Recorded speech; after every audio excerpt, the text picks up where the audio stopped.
Nah, OSPF itu misalkan router OSPF 1, angka satunya apa namanya?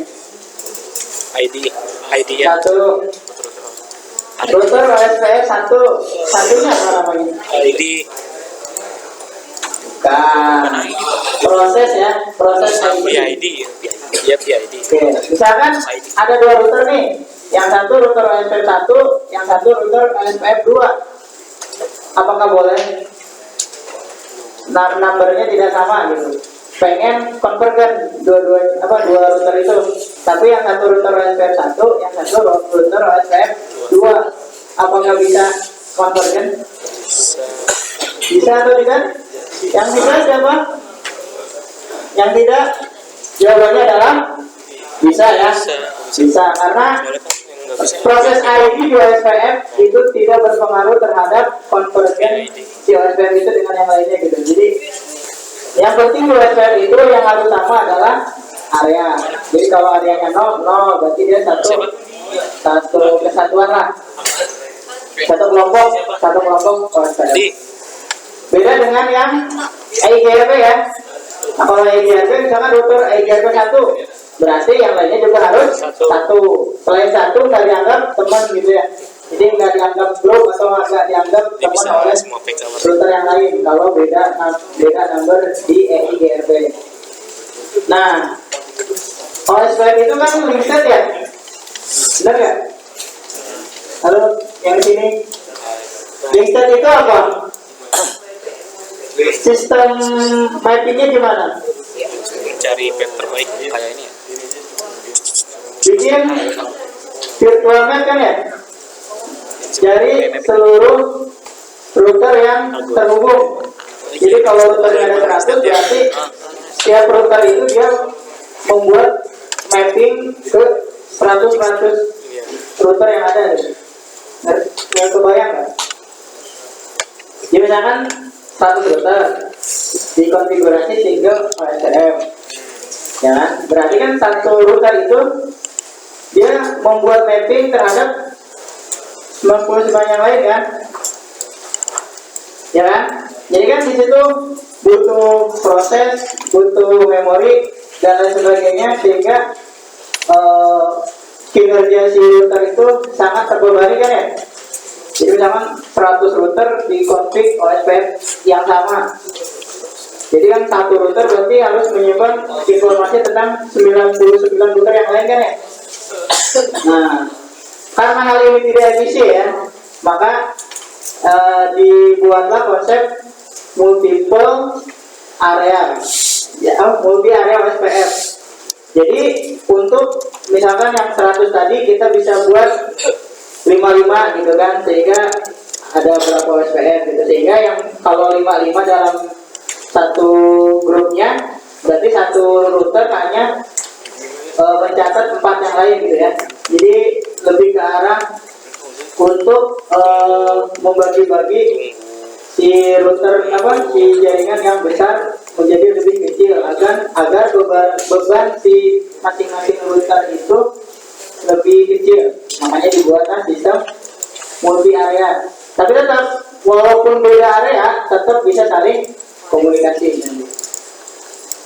Jadi filosofi kenapa multi area OSPF ya seperti itu, untuk memperkecil informasi yang harus diproses, disimpan oleh router gitu ya.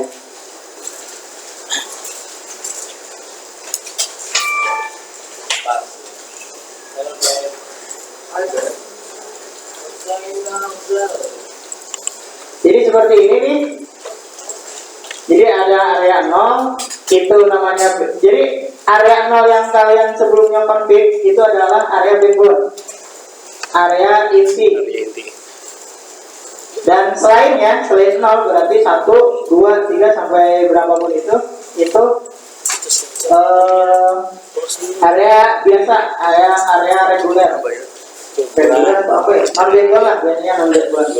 Kalau 0 itu backbone, kalau area selain 0 berarti bukan gitu ya. Nah, lupa namanya apa gitu ya. Nah, syaratnya area selain 0 itu harus terhubung dengan area 0. Jadi seperti ini nih, ada 3 area 1, 0, 51. Ini nggak boleh nih, misalkan 1, 51, 0 nggak boleh. 0 harus di tengah. 0 adalah penghubung antara area-area selain 0 gitu ya.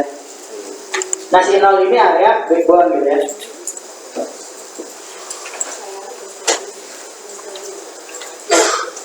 Nah ini, jadi ada 2 area di multi area OSPF, yaitu ada area backbone atau transit area, atau yang biasa disebut area 0, sama regular atau non backbone gitu ya.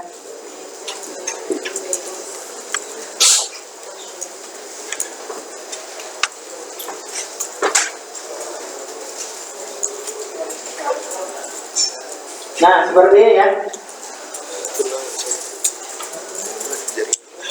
Nanti di topologinya yang terhubung ke jaringan eksternal atau internet itu biasanya router yang berada di area 0.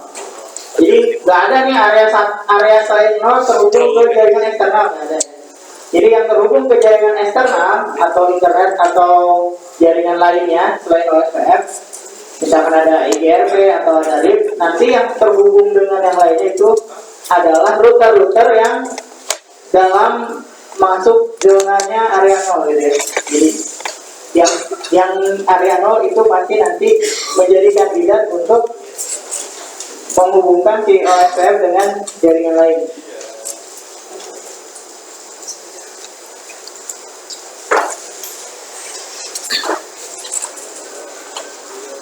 Nah, sebelum kita lebih lanjut belajar multi area OSPF, yang harus kalian pahami ada beberapa istilah. Yang pertama adalah backbone router. Backbone router itu adalah router yang masuk dalam area 0. Ya, misalkan di sini ada R1, R2 gitu ya. Pokoknya yang 4 itu yang di tengah adalah router backbone. Oke. Terus ada namanya ABR, area border router, adalah router yang mempunyai keanggotaan lebih dari 1. Contoh misalkan R1 ya. R1 dia interface sebelah kanannya tergabung ke area 0, interface sebelah kirinya ke area 1. Berarti si router R1 adalah ABR, area border router. Begitupun R2. Jadi R1 itu sebagai backbone router dan sebagai area border router gitu ya.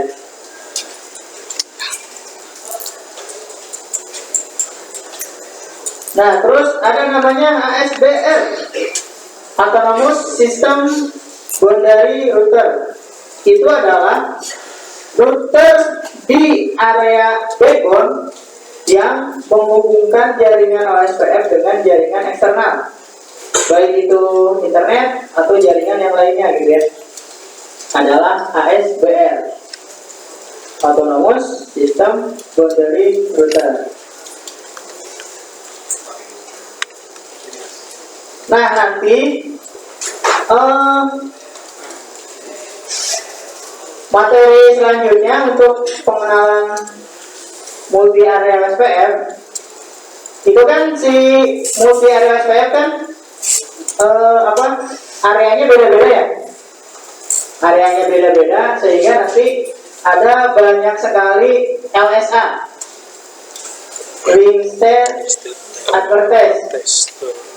Link state advertise itu kayak apa kan, si OSPF itu kan untuk mengenali temannya itu kan melakukan iklan ya, atau yang kalau di jaringan namanya LSA, link state advertise. Jadi dia memperkenalkan diri dia ke yang lain sehingga yang lain tahu tentang dia dan yang lain menyimpan informasi tentang dia. Nah di sini karena mainannya udah multi area, banyak area-area yang ada, maka jenis LSA-nya pun banyak gitu ya. Ada LSA 1, 2, 3, 4, 5, 6, 7, 8. Nanti kita bahas satu-satu ya. Tapi sih untuk di sini di materi sekarang paling 1 sampai 5 ya yang kita bahas, 1 sampai 5. Nah, ini ada LSA tipe 1.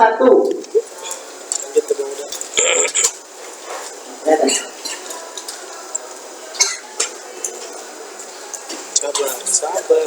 Nah, LSA tipe 1 itu di-generate oleh tiap router yang ada ya. Jadi di-generate oleh semua router. Dan si LSA tipe 1 ini dikirimkan.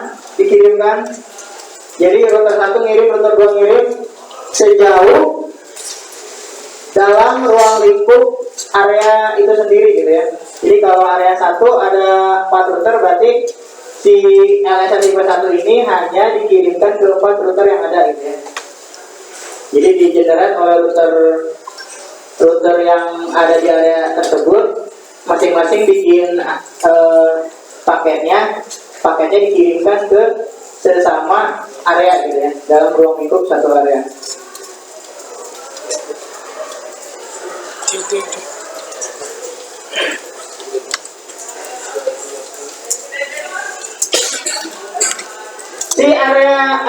Si LSA tipe 1 ini dia ketika sampai ABR, maka oleh si ABR nggak akan diteruskan ke area yang lain ya. Jadi sifatnya LSA tipe 1 ini dibuat oleh semua router, dikirimkan yang mirip broadcast gitu ya, tapi dia pakainya multicast IP-nya ke semua router yang dalam satu area tersebut gitu. Sehingga si informasi LSA tipe 1 ini gak bakal nyebrang ke area sebelahnya gitu ya. Jadi oleh si ABR-nya gak bakal dikirimkan ke area seberangnya atau area backbone.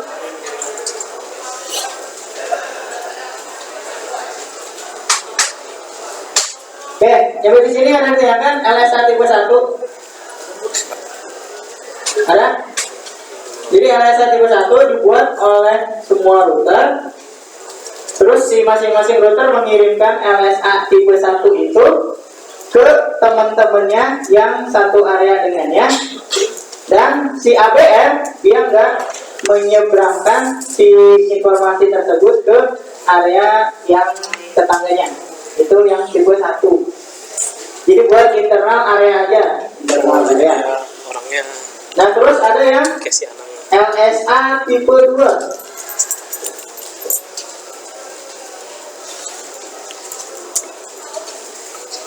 Nah kalau yang LSA tipe 1 dibuat oleh semua router, nah LSA tipe 2 itu dibuat oleh DR.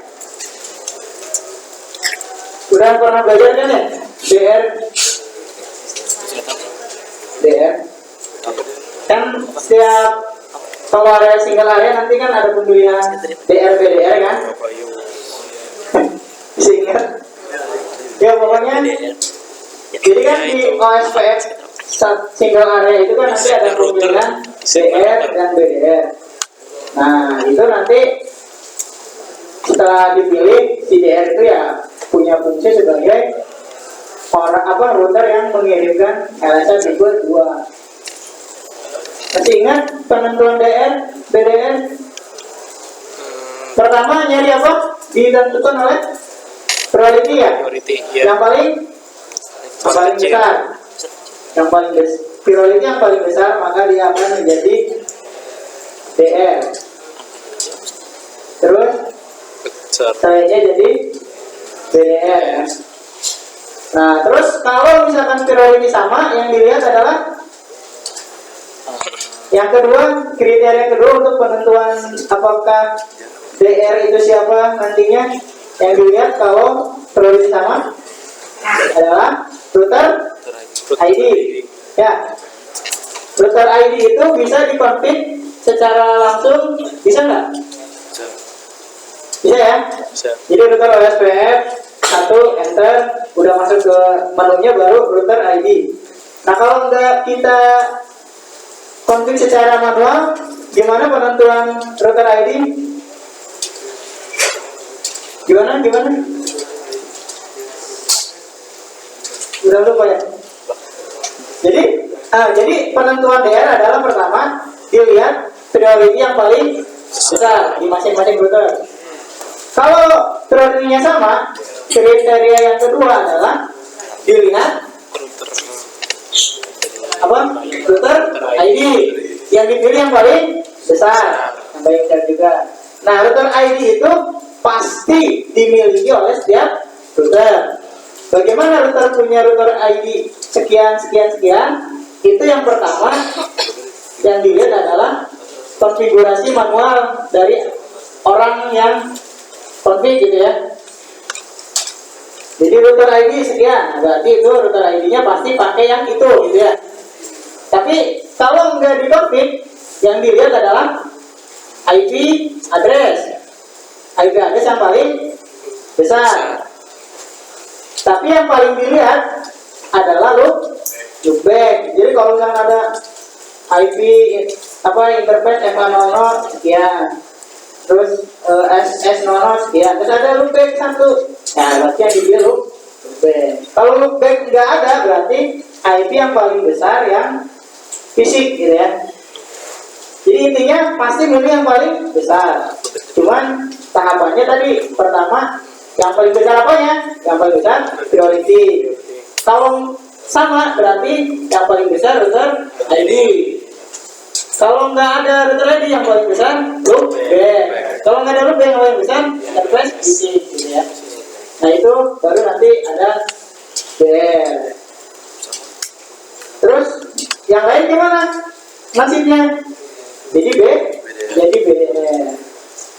Terus kalau kita ingin, kan BDR itu adalah router yang tidak terpilih menjadi DR, tapi di kemudian hari jika BDR itu tidak ada, maka akan menjadi kandidat dalam pemilihan DR yang selanjutnya. Terus kalau misalkan router itu ingin kita jadikan dia bukan DR dan bukan BDR, gimana? Ya kita buat prioritinya jadi 0. Buat prioritinya jadi 0. Jadi namanya DR other. Jadi dia bukan DR, bukan BDR itu. Ya, berarti balik lagi ke yang ini. LSA tipe 2 itu dibuat oleh DR yang tadi tuh pemilihannya kayak yang tadi itu yang jadi LSA tipe 2 dibuat oleh DR.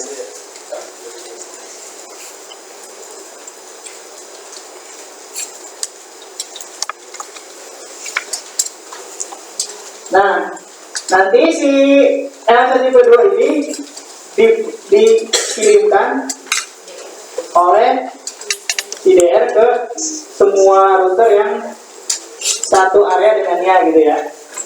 Satu area dengannya oleh menggunakan IP multicast. Ada yang tahu OSPF IP multicastnya berapa? 110. Yang digunakan OSPF untuk pengiriman paket 1, paket 2. Soalnya dia nggak pakai broadcast, pakainya multicast. Ada yang tahu intinya? PR ya? PR, saya juga lupa ya. 24 Pak, 24.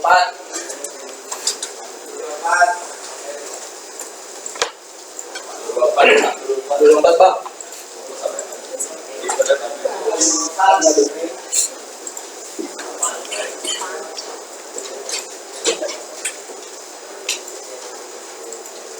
Ada nih ya kan? Yang tipe 2. Nah sekarang tipe 3. Nah kalau yang tipe 1 dan tipe 2 itu informasinya hanya hilir mudik dalam area dalam jangkauan areanya saja gitu ya. Jadi kalau area satu cuman ya ruang lingkup area satu aja, mungkin kemudiannya terus muter-muter gitu ya. Begitupun link set tipe 2, area set tipe 2 itu juga sama, hanya dalam ruang lingkup area itu aja gitu ya.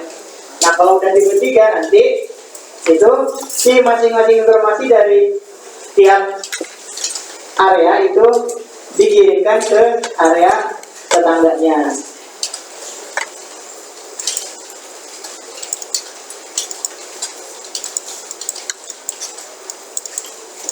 Nah, ini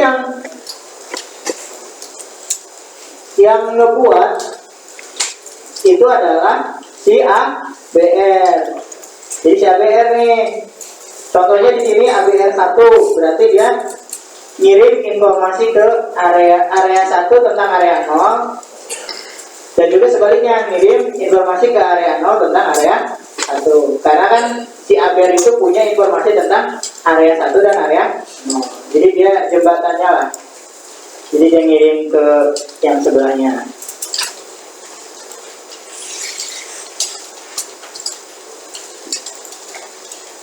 Nah di sini katanya defaultnya itu informasinya tidak dilakukan summary gitu ya. Jadi apa adanya, nggak auto summary. Jadi apa adanya dikirimkannya. Itu yang tipe 3. Gimana? Ada yang kan? Ya udah. Tuh, percepat aja lah. Nah, terus ada Elsa tipe 4. Nah, tipe 4 itu dia jadi setiap ABR itu dia membuat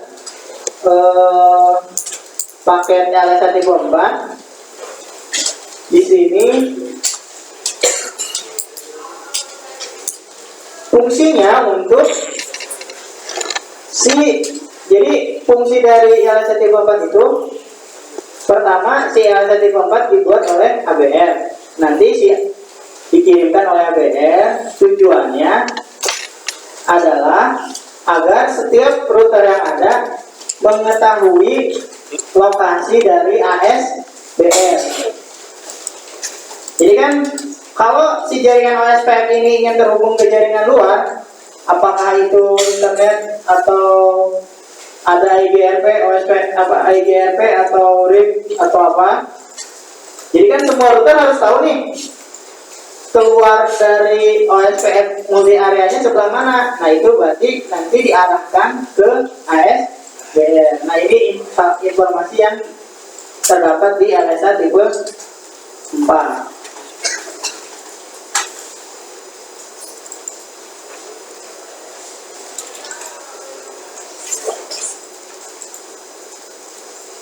Baru jadi kalau yang tipe 4 itu agar setiap router tahu jalan menuju ASBR. Nah untuk yang 5 itu yang buat si ASBR-nya nanti informasinya itu untuk si semua router yang ada itu bisa memiliki informasi agar bisa berkomunikasi dengan jaringan OSPF dengan jaringan eksternal selain OSPF yang ada gitu ya. Gimana?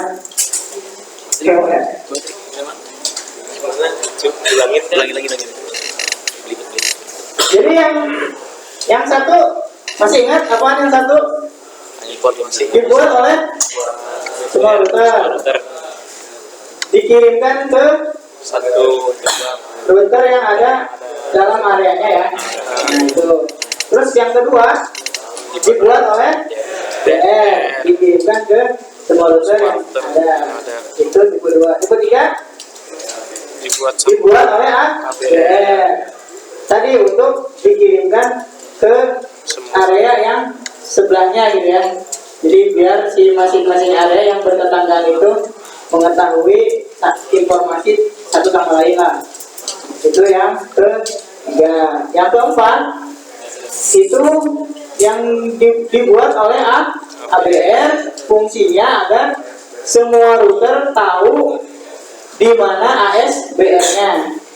Itu yang keempat. Kalau yang kelima, yang buat ASBR, fungsinya untuk agar setiap router yang ada tahu jalan menuju jaringan eksternal.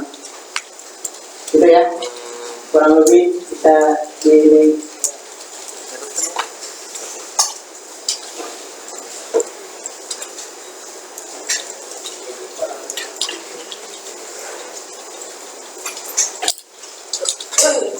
Nah, nanti ketika kita cek routing table, ada yang namanya kodenya O. O itu berarti dia informasi yang di informasi hasil dari LSA tipe 1 dan 2 yang menggambarkan jaringan internalnya dia gitu ya, area internalnya.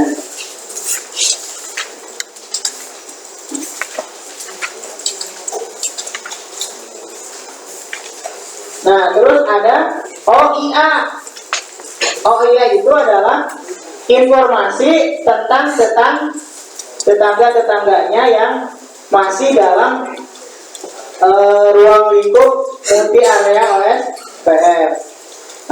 Nanti ada yang ketiga OE1, OE2. Nah, itu berarti informasi tentang jaringan eksternal di luar dari jaringan multi area OSPF. Jadi ada O itu berarti internalnya, OIA berarti jaringan informasi tentang jaringan area tetangganya yang masih dalam ruang lingkup multi area OSPF. Terus ada OE1, OE2 dan lain sebagainya, itu informasi tentang jaringan eksternal di luar dari jaringan multi area OSPF. Ya, ada tanyakan? Nggak ada, mau langsung konflik? Konfliknya gitu-gitu doang.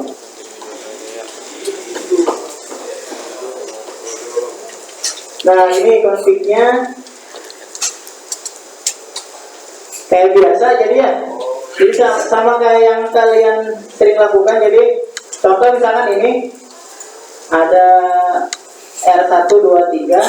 Kita ingin konfigurasi R1, berarti kan router area OSPF terserah misalkan 10 atau berapa gitu ya. Terus router ID 111. Nah, ini yang saya bilang tadi, router ID itu bisa di config manual ya. Jadi router ID berapa. Nah, paling yang beda yaitu misalkan network berapa, area 1, area 0. Dilihatnya dari mana? Kita lihat aja nih. Si 10110 itu kan interface-nya masuk ke area 1. Ya berarti nanti kita masukin si area si 10110 ke area 1. Terus ada nih serial 00 yang ke atas tuh 192, 168, 10, 0. Nah, berarti dia area 0. Kayak gitu sih. Sama kayak yang single area. Kalau yang susah itu teorinya, kalau konfliknya ya kayak gitu doang ya. Network berapa gitu. Sama lah kayak single area. Nah, itu yang tadi ini IP versi 4. Terus kalau IP versi 6 gimana? Nah, kalau IP versi 6 ini agak beda dikit ya. Sudah pernah belum kayak gini nih konfignya? Belum. Jadi konfig network network OSPF-nya itu kan kalau tadi router OSPF masukin semua networknya kan ya. Nah, kalau yang IP versi 6 dia bedanya. Jadi dibuat dulu router OSPF-nya. Misalkan IP versi 6 router OSPF 10. Terus masukkan router ID. Ini kalau di IP versi 4 kan walaupun nggak diketikin, pasti dia nyari IP loopback atau IP interface yang ada kan ya. Karena si router ID itu formatnya sama kayak IP versi 4. Nah, kalau konfig IP versi 6 itu kan IP-nya beda ya. F00CB itu beda dengan format router ID. Makanya wajib hukumnya konfigurasi router ID ketika kalian konfigurasi OSPF IP versi 6. Jadi kalau di IP versi 4 router ID ya mau di setting mangga gitu ya, nggak di setting pun pasti dia milih sendiri karena sama formatnya. Tapi kalau untuk IP versi 6 karena formatnya beda, maka harus dikonfigurasi router ID.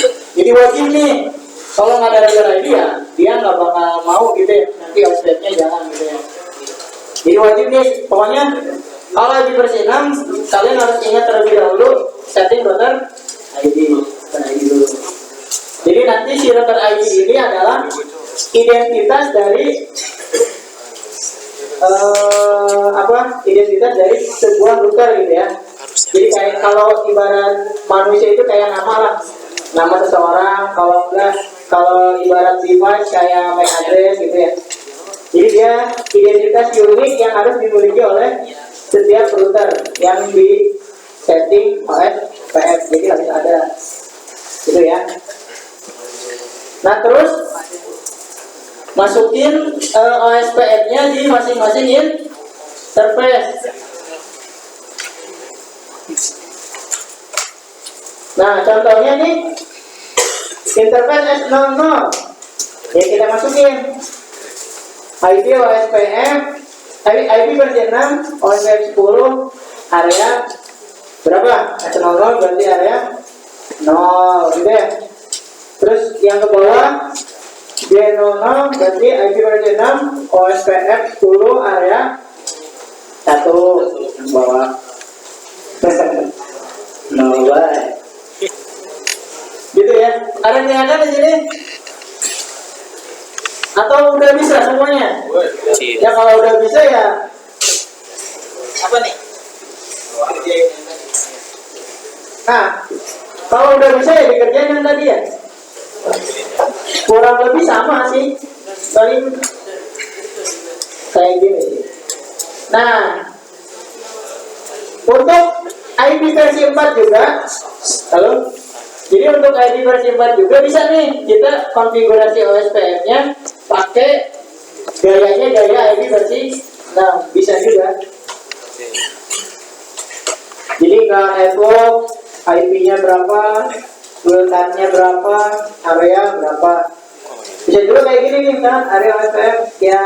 Itu juga bisa dilakukan konfigurasi buat IP versi 4. Jadi gimana ini aja. Gimana kalau kalian kan biasanya kerjainnya sesuai soal kan ya. Jadi gimana soalnya.